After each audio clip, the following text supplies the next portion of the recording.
Welcome to another edition of Expanding Mind.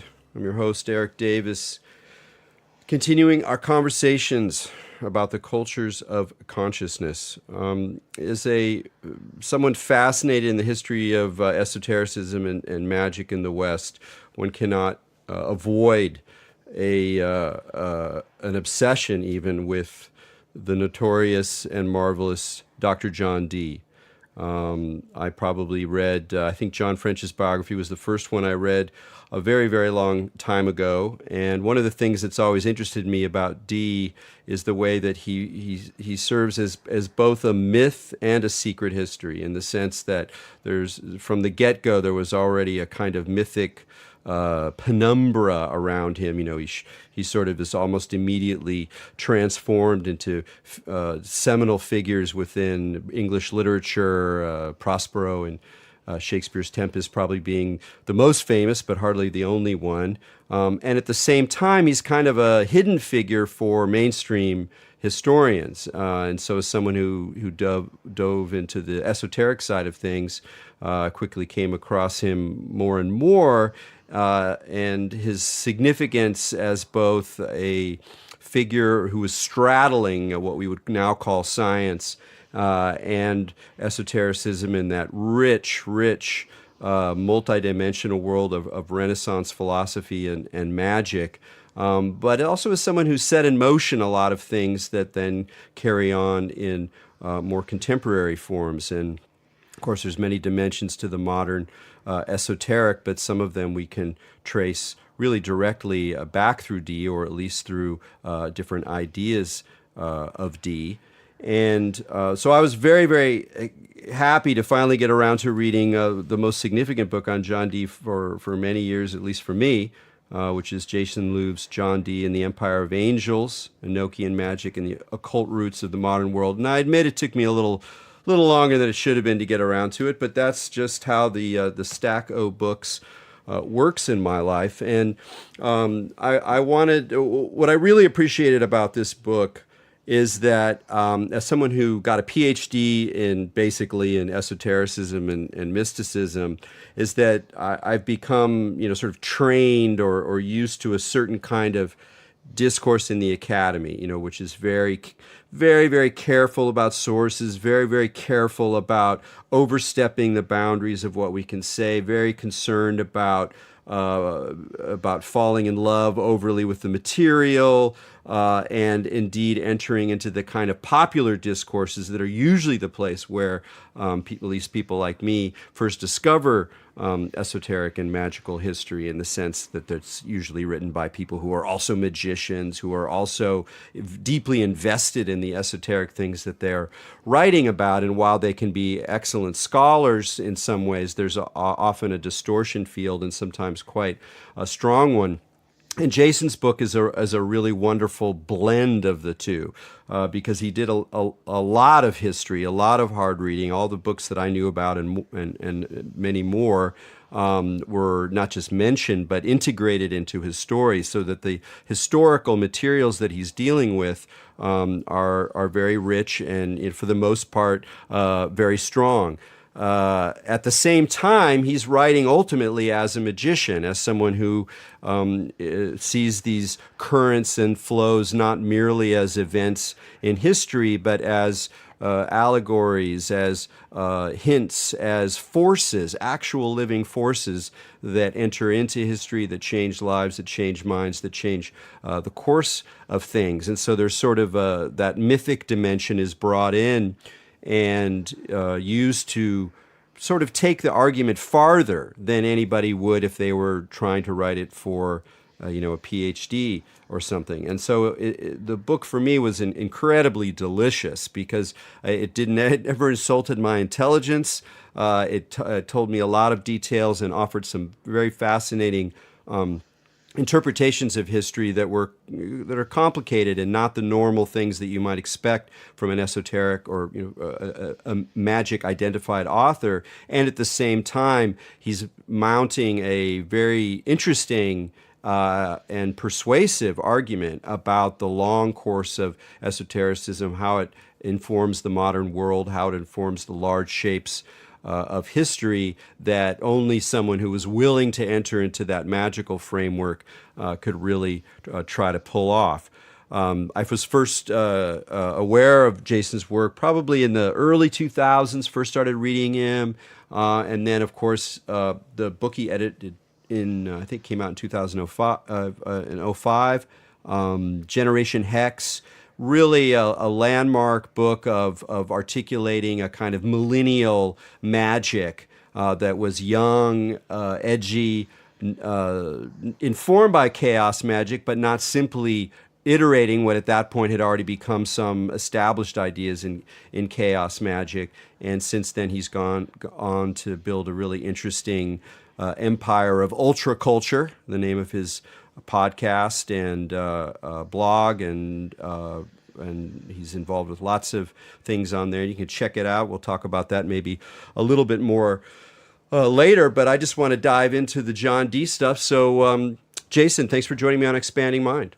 Yeah, thanks so much, Eric. It's a pleasure to finally meet you, and thank you for that summary. And I'm really glad you enjoyed the book. It's funny that you really summarized a lot of that really well in terms of all the different hats I had to wear writing this. I mean, you mentioned the esoteric angle. I don't know if I would say I write ultimately from the perspective of a magician. I would say more, just as maybe a journalist or a curious person. But I'm certainly willing to wear that hat, if only for the reason that it is one of many worlds that I have a lot of experience in. So in reading somebody like John Dee, it's just apparent to me what he's talking about, whereas for other people it might not be, just because they're not familiar with that area. But it's interesting, you mentioned, the boundaries of academic work.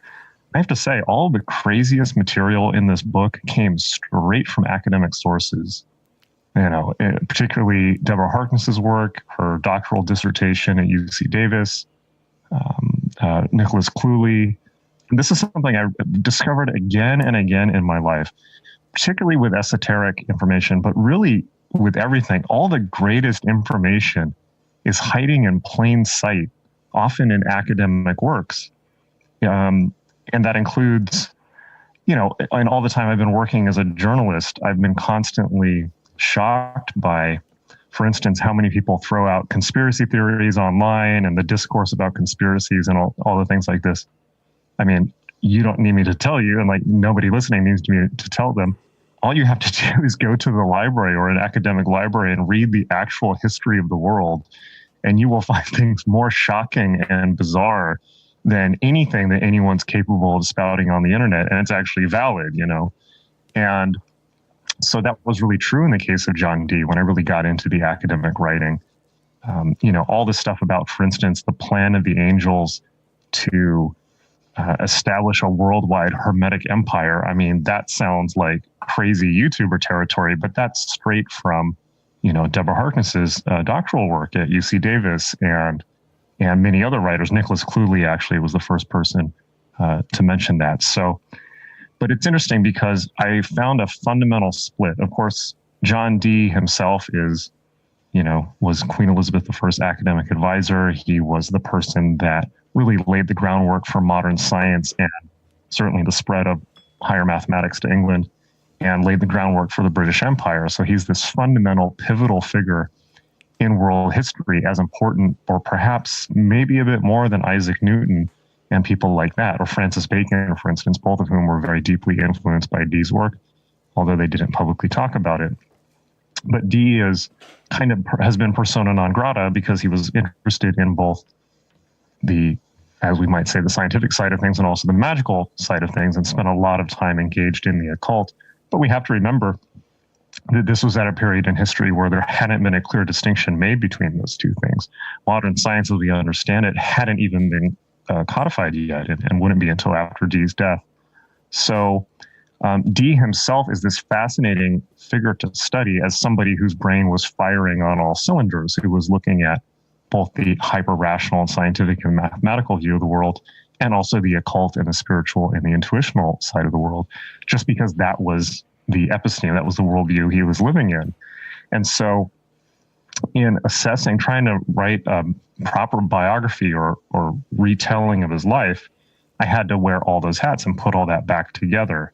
And this was kind of frustrating because, well, it was fascinating, but I wrote it out of frustration because I noticed that, most of the academic writing was, as you say, for the most part, outside of the sources I mentioned, unwilling to cross that line. So, for instance, some recent biographies of Dee have just brushed over the magic stuff and left it to like 3 pages out of the entire biography.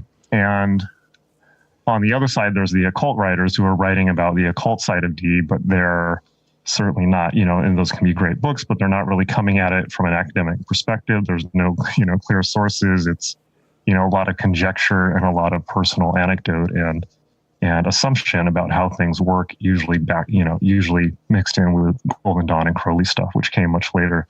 So there's a real blind spot in both of those approaches. Of course, obviously the occult side doesn't understand the greater context of what these things really were, their place in history, and certainly doesn't usually come at that with a whole lot of academic rigor.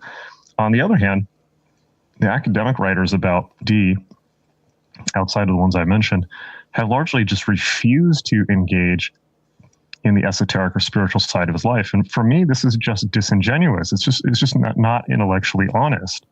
Now, I understand that in the modern world, we have very clear boundaries on what is rational and what is not.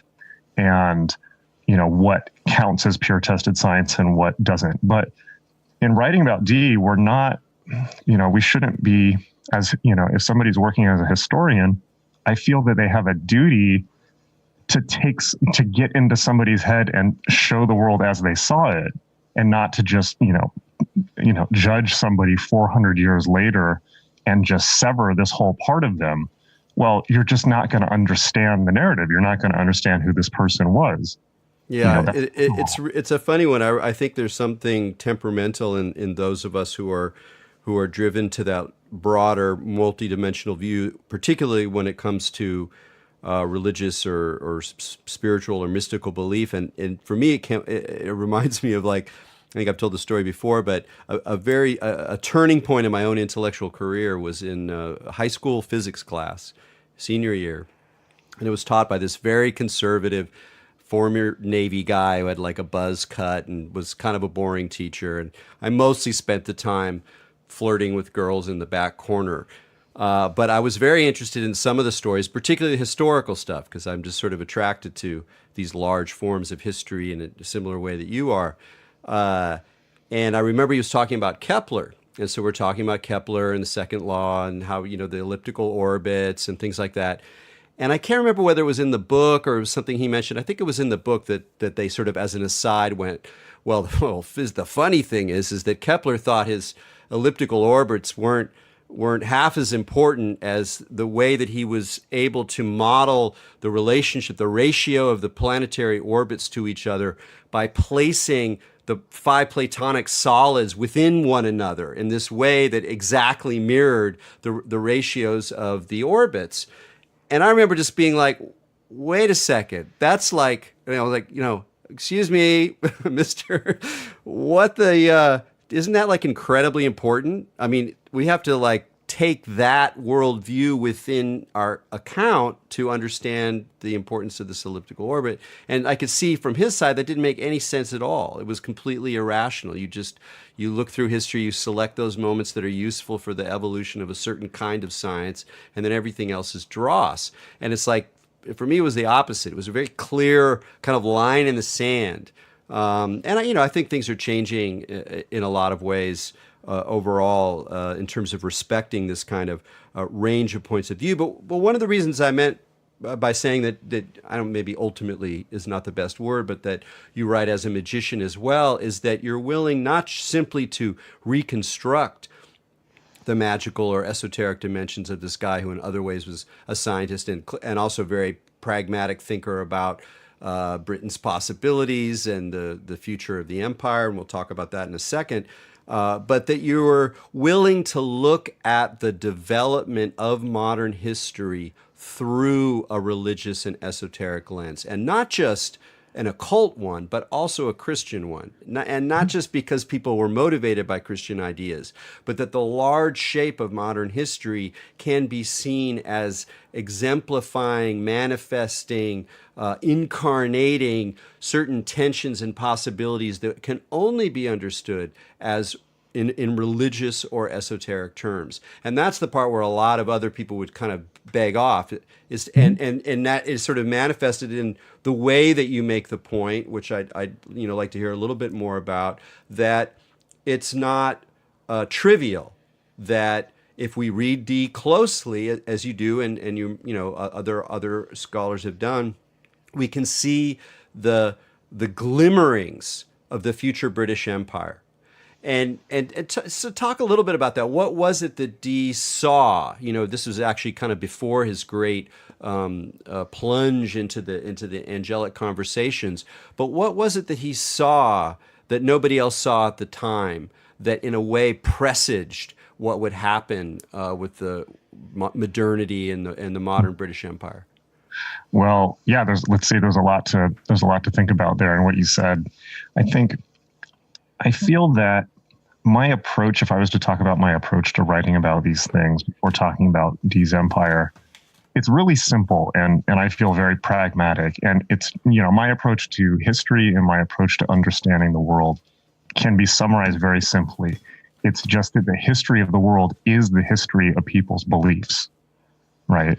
And, a writer that I love, you might be surprised, is, of course, Christopher Hitchens, right? And in preparing to write this book, I was going through the most severe arguments against faith and belief. And I'm a huge fan of people like Hitchens, and also, hardcore skeptics, like my favorite is Dr. Stephen Novella, who are unequivocally against any type of pseudoscience, any type of claims on belief, any type of claims on things like angelic visitations. And in the beginning of God is Not Great, and throughout the book God is Not Great, Hitchens, very viciously attacks the delusions of people as he sees them throughout history of, Muhammad thought he talked to angels.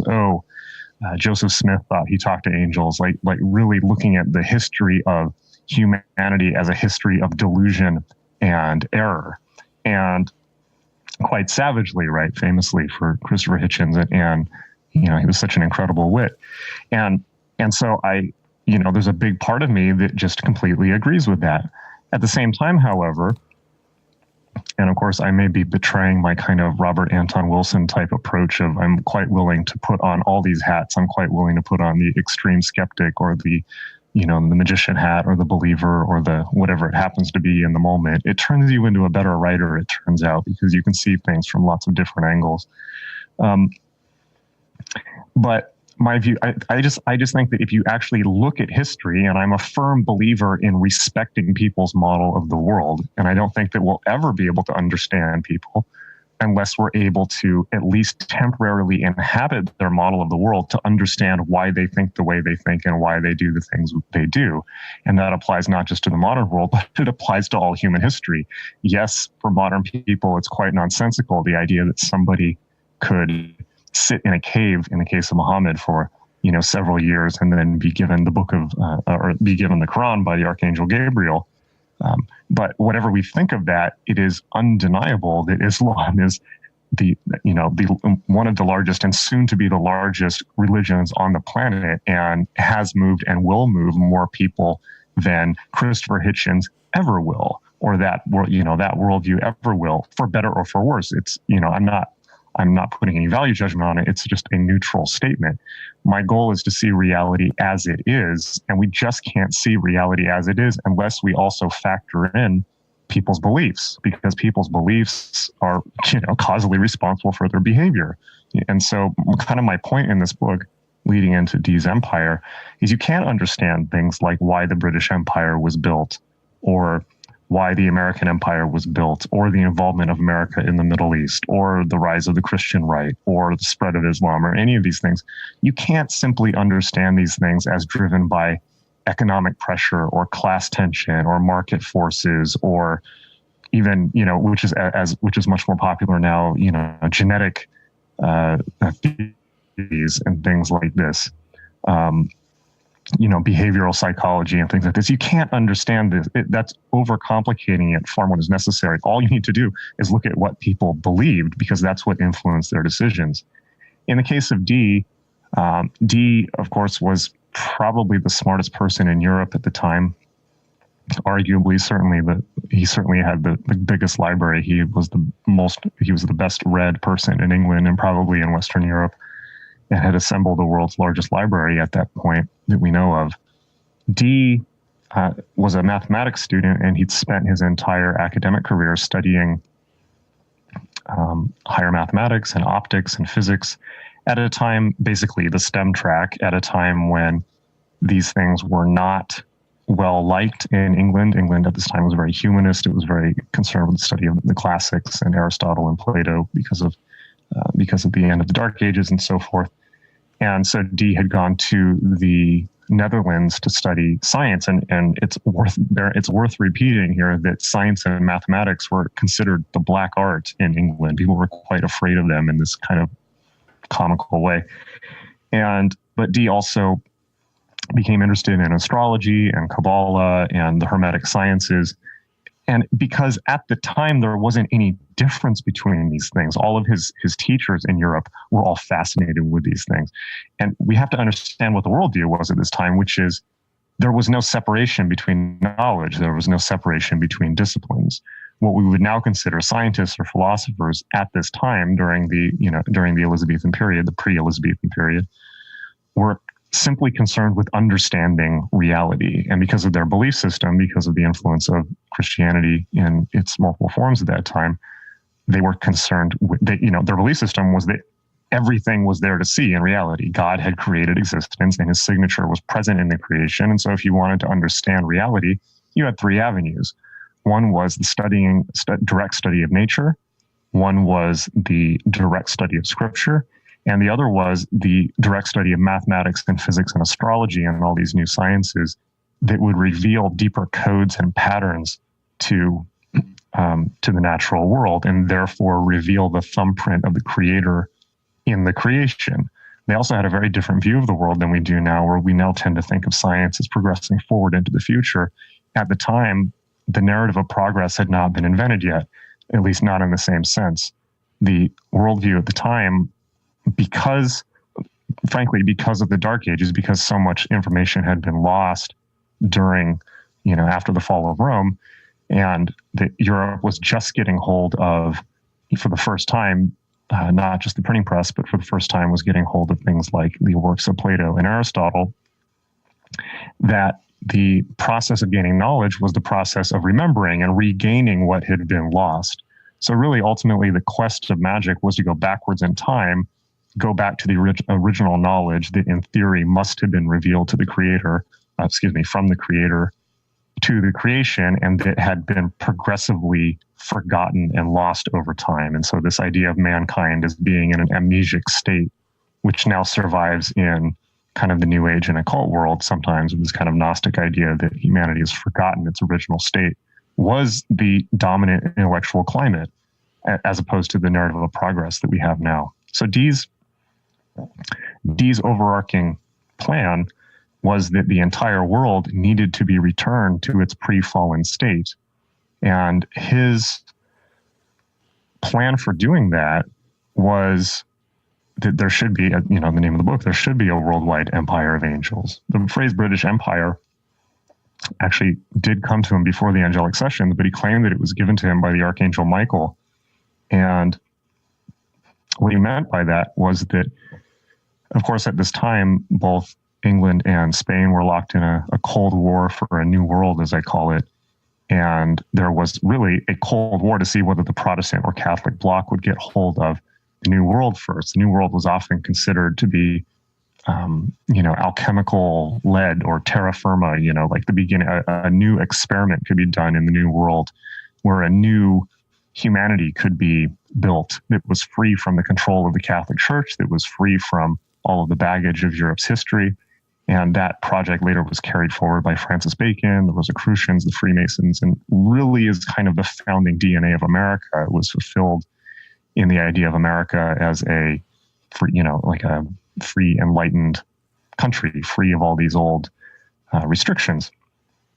So Dee, as an intelligence agent, came up with the plan that basically what he pulled out of his reading is he thought that America had previously been visited by King Arthur, Arthur and also later Madoc, another English king, and that the English or the British had already laid claim to America in the 10th century and prior.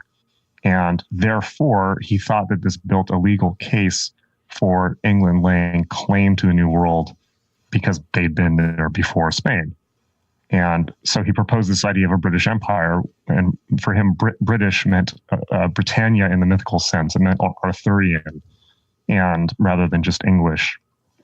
And so he had this epochal vision of Elizabeth becoming a world sovereign of a new Protestant New World Order, or really a Hermetic New World Order, in which not only England would control the entire planet, but also that through his angelic technology, his occult techniques for contacting angels, that people all over the world would be able to make direct contact with divinity without the intermediary of the Catholic Church. Now that's a lot of intellectual overhead, but it's actually real simple. What he did is he undercut the Catholic world on both fronts. Right. Well, one of the things also that you pointed out that I was really interested in was the way that he recognized that England's power would come. England had a lot of timber. We could make a lot of ships, and it would become a maritime empire because it's really at that point the idea of an Atlantic civilization where power has to do with the ability to move both armies and goods through across the seas was just sort of emerging. And now we can recognize that it's really that logic, the logic of an Atlantic empire, of a sea based empire, that really sets in motion all what we think of as modernity, not just in terms of who has the power, but also the very model of crisscrossing waves influences goods moving across, essentially globalization. So he's recognizing the force that we now think of as globalization on these multiple levels. But you also emphasize how that within that model is not so much simply the idea of power over the earth, but also, to use the great phrase, the immanentizing of the eschaton, which is in a way the key motif of the historical story you tell, both in terms of what Dee was imagining. Hey, if we do these things, if we get the angels lined up, we can create a world religion, we can have a new kind of sovereign, a new sort of Protestant Hermetic kingdom, and that will bring the end.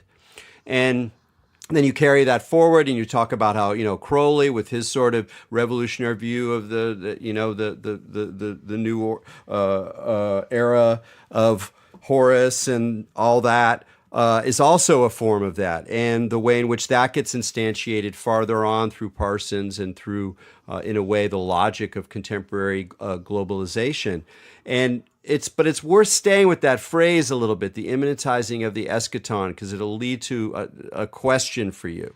So, of course, people like you and me, we first read that in Illuminatus. We read that in Robert Anton Wilson, where it's kind of, again, a not dissimilar plot by the Illuminati and other various figures to essentially bring on the eschaton by force. But the phrase itself comes from this conservative historian, Eric Voegelin.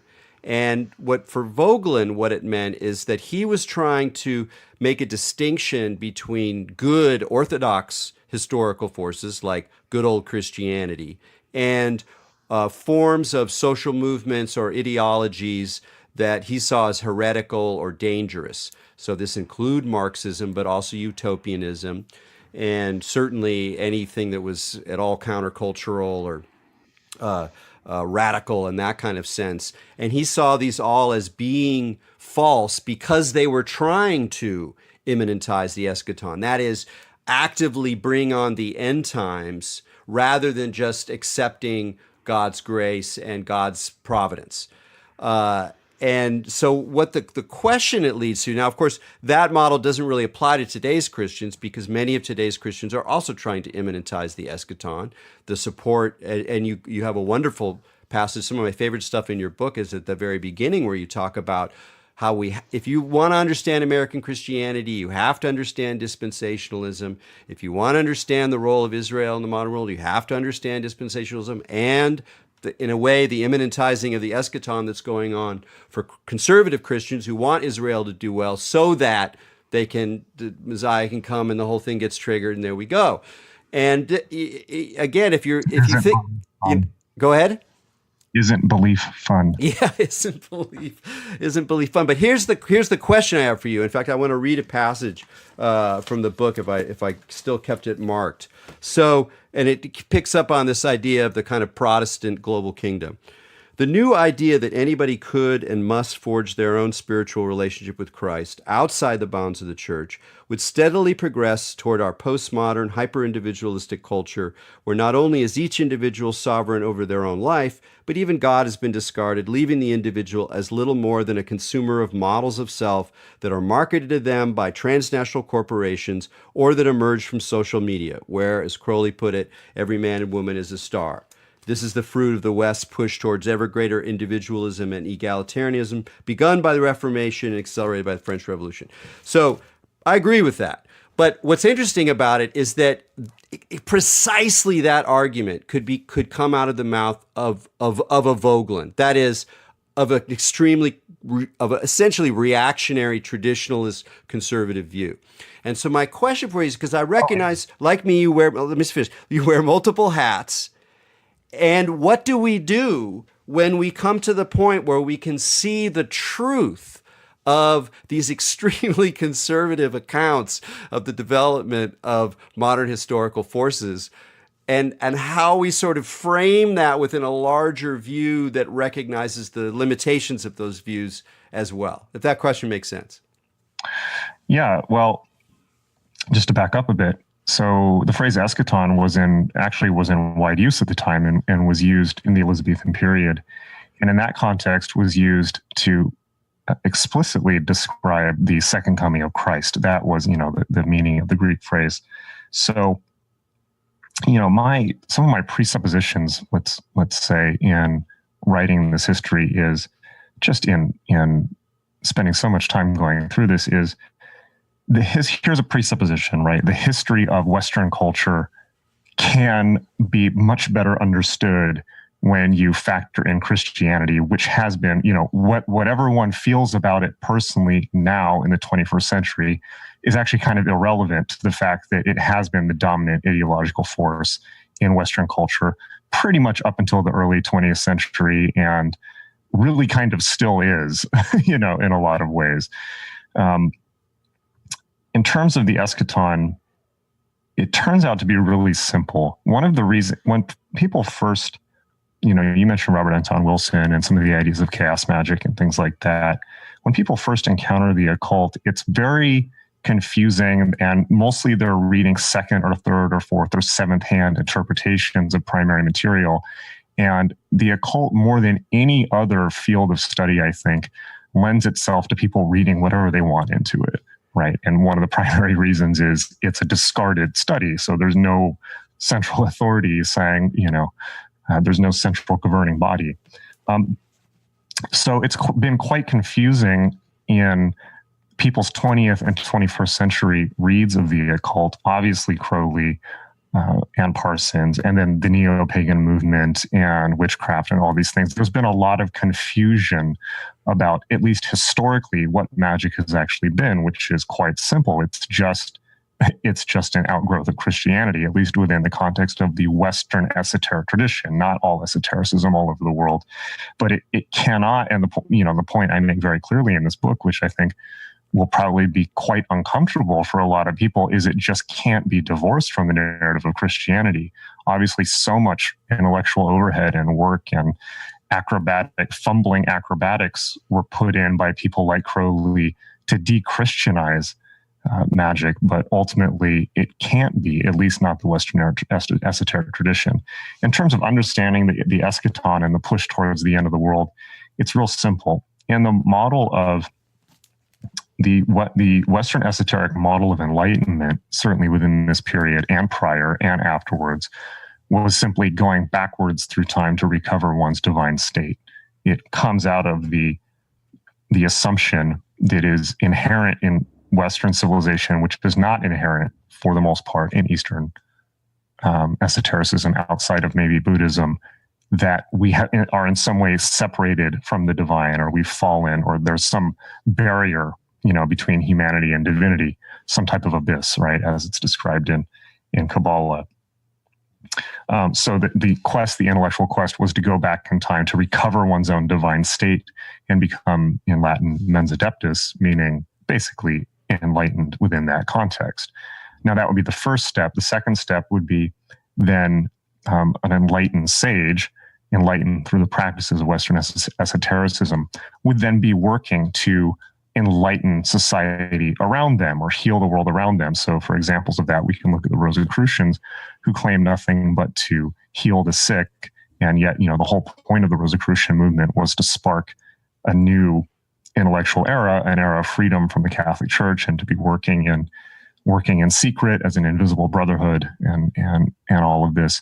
And then the third and final turning of the Western Dharma, if you will, the third one would be the enlightenment of the entire planet. What that really means is returning the entire planet to its pre-fall state. Now, there's a script for this that's been with us for quite a while. It's the Book of Revelation. The Book of Revelation essentially describes the trial, the trial by fire and tribulation and great suffering of the entire world to return it to its pre-fall condition, to return it to God, right? And that's at least one read of it.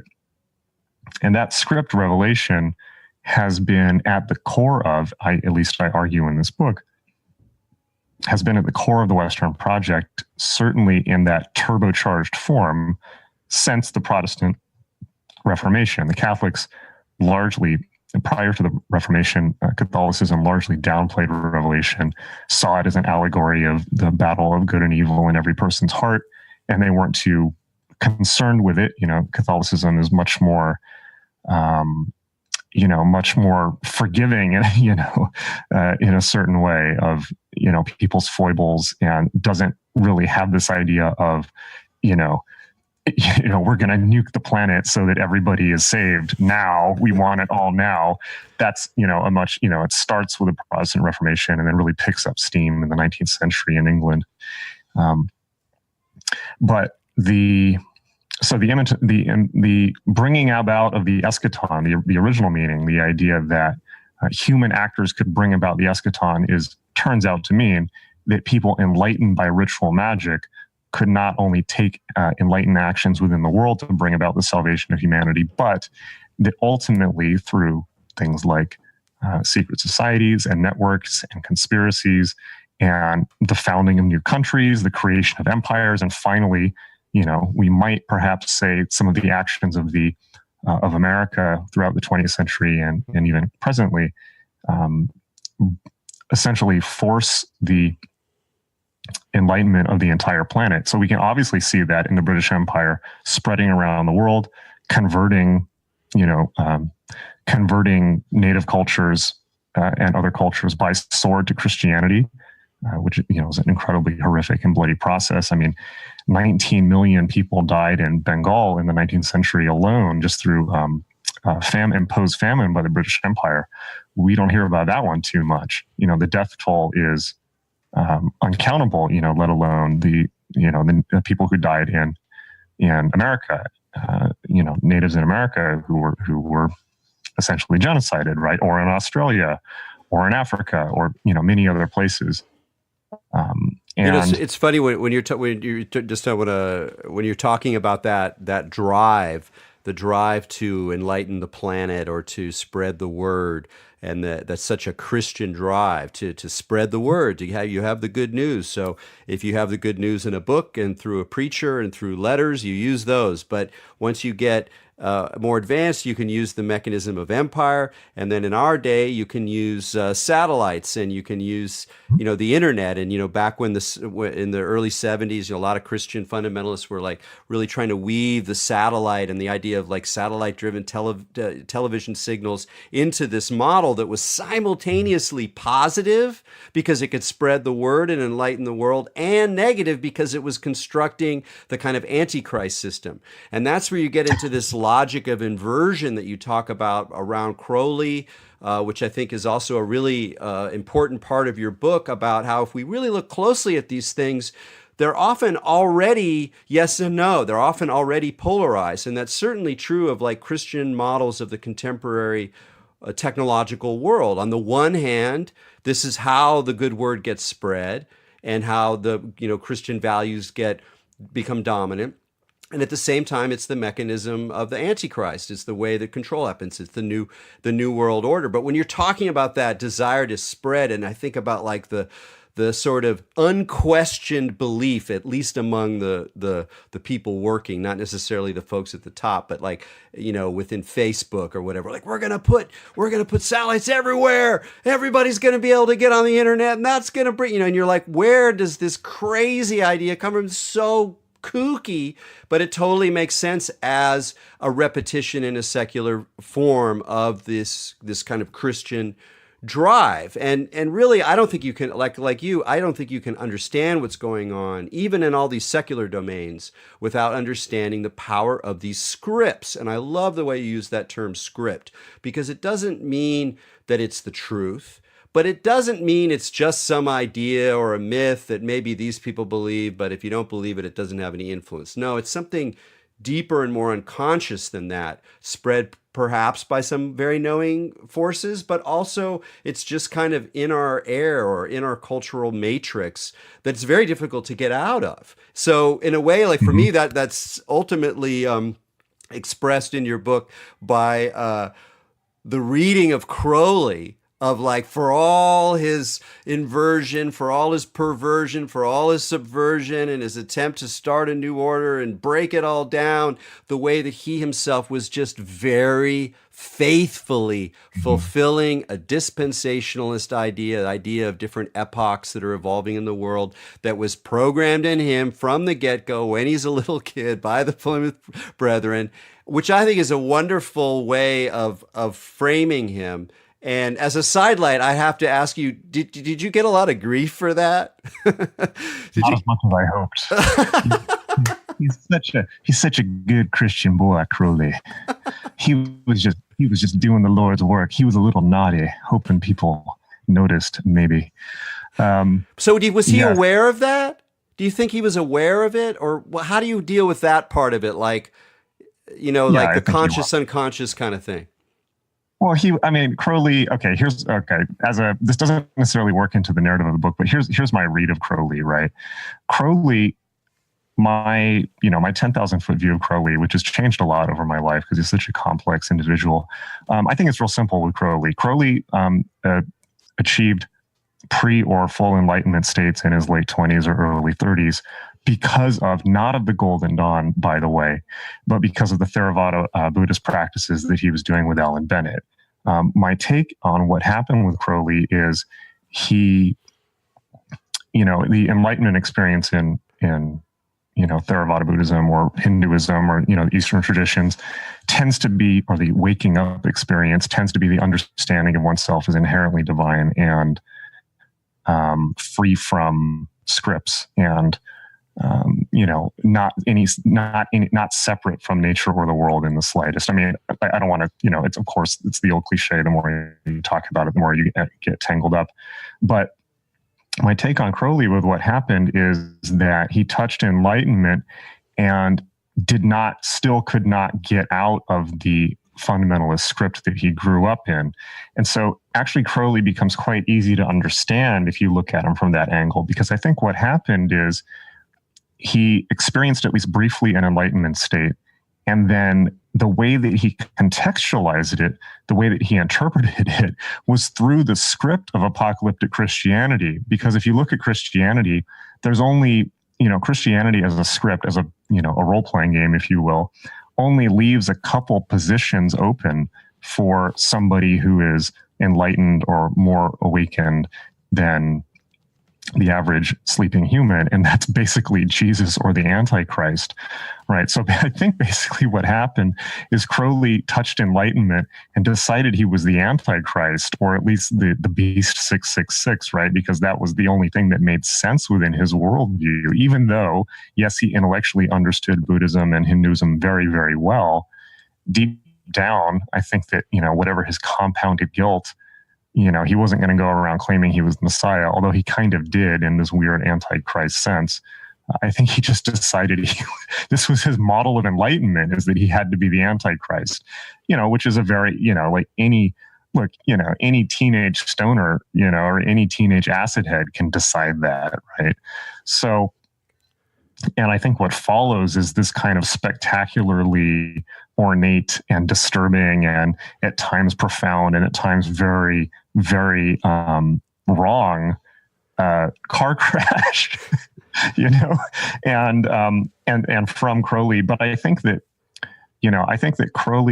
Crowley's interesting for a lot of reasons. I mean, you read his confessions, and he says up front at the beginning of the book that from an early age, he decided that he would enact the book of Revelation, but from the devil's side, right? And that he wanted nothing more than to be the devil's left-hand man or something like that. And it's interesting, you read his diaries from the Abbey of Keppler period in the 20s, and there's periods in there where he's having these, even as late as the 1920s, where he's having these, where he must have been, 45, I think, where he's having these moments of maybe I should just give all this up and rejoin the church and things like that. And interestingly enough, Leo Herzig, who was with him at the Abbey, did convert back to Catholicism. I think multiple of the early Thelemites might have reconverted. It was common for a lot of the decadents too before that. Huysmans is a great example. I mean, it's definitely in the story.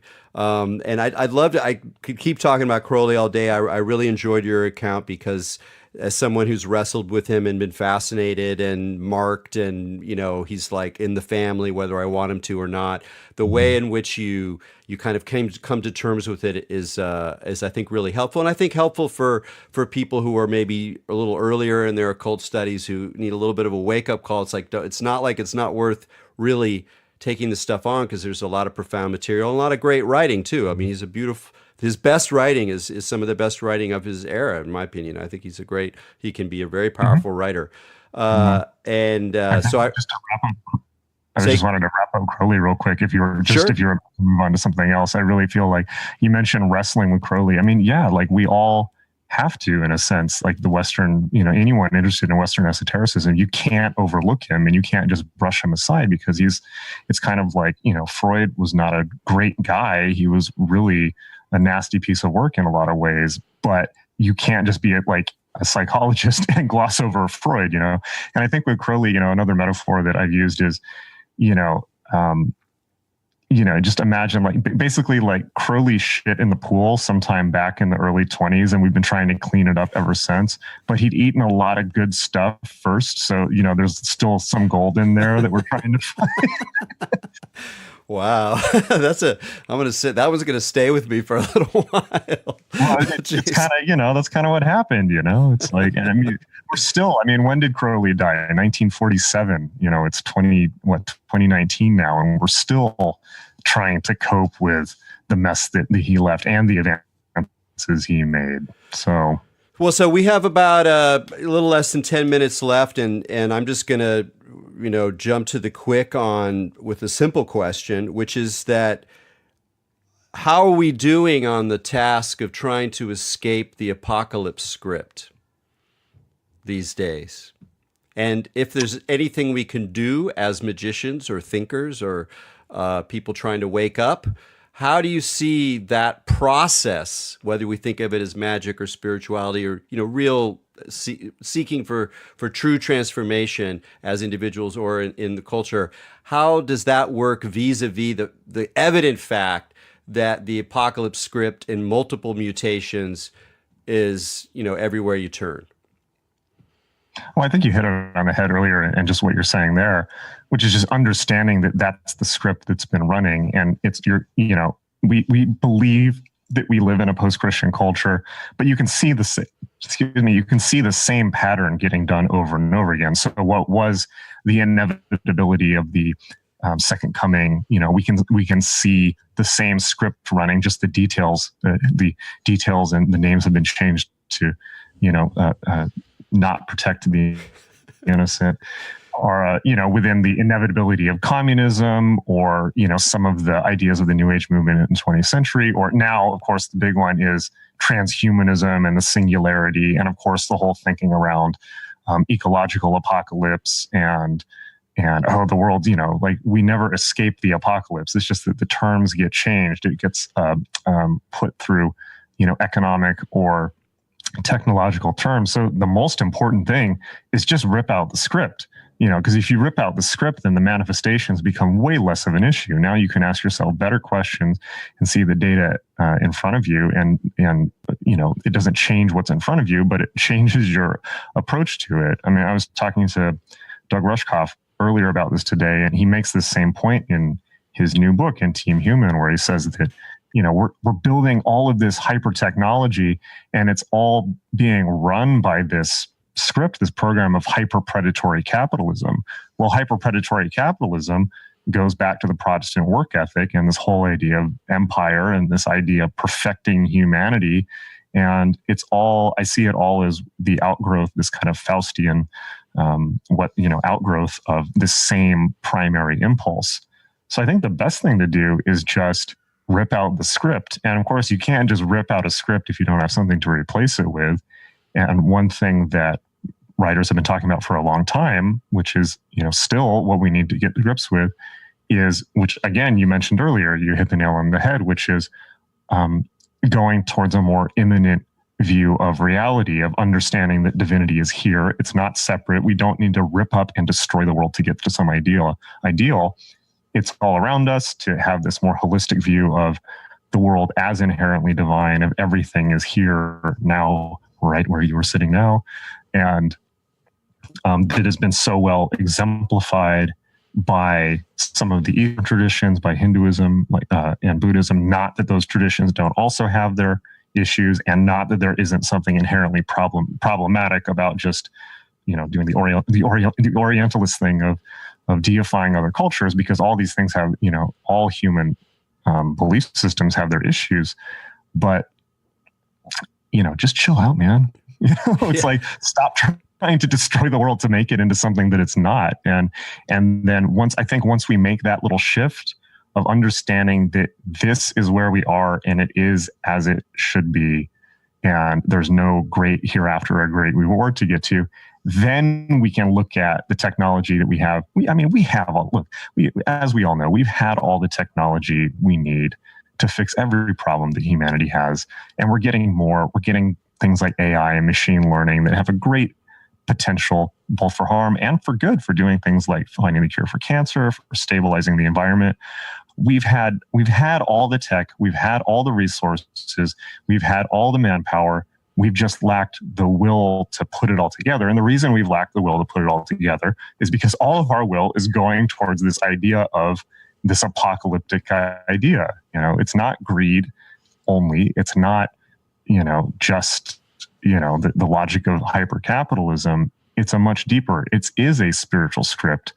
And this is something that I think people on the left need to understand as well. It's like everyone's running on a spiritual script, right? And we need to understand that instead of just dismissing it, so we can understand how to go forward and how to talk to each other and how to come to a consensus as people on this planet where we don't kill each other. So yeah, I really resonate with what you're saying, and also the point you make at the end of the book where you talk about the sort of end result of Western esoteric practice, with all its complexity and all of its apocalypticism and its visionary dimensions and things. And you kind of, you reach the end of the game, or, a plateau, and you find that you can recognize that things are just the way they are, and they're good the way they are, and you are the way you are, and there's nowhere to go. And that's good. And one of the ways I think about that different script is that it is kind of a mess, and it pushes back against the desire to perfect. It is kind of a mess, but it's in the mess where you meet the others. You don't meet the others in the perfection. You meet the others, real meeting, in the mess where there's noise and slop. You can't quite get it right, and that's great. That's okay. Just love it. Get in there like a little toad and squish around the mud. And it does it to me. That's an attitude that allows you to look at the problems and look at some terrible problems and to think like, yeah, maybe the best we're going to be able to do is just kludge some half solution for a little while. That's what it's like to live in a mess. And it's that perfectionism, and living in the Bay Area, it's just amazing to me that how unthinking people are about a form of perfectionism that also serves capital so obviously, and not human beings. Say again? Optimization of everything on all levels. Wow, that doesn't sound religious at all, does it? Yes, you got their number. So we just got a minute or two left. This is a great conversation. And since I just wanted to give a little plug for Ultraculture podcast. So what are you trying to do with the podcast? What's your goal other than having interesting conversations? Yeah. So the subtitle, so the podcast is called Ultraculture with Jason Louv, and you can just find it on iTunes. Just search my name or Ultraculture, go to my site, jasonlouv.com.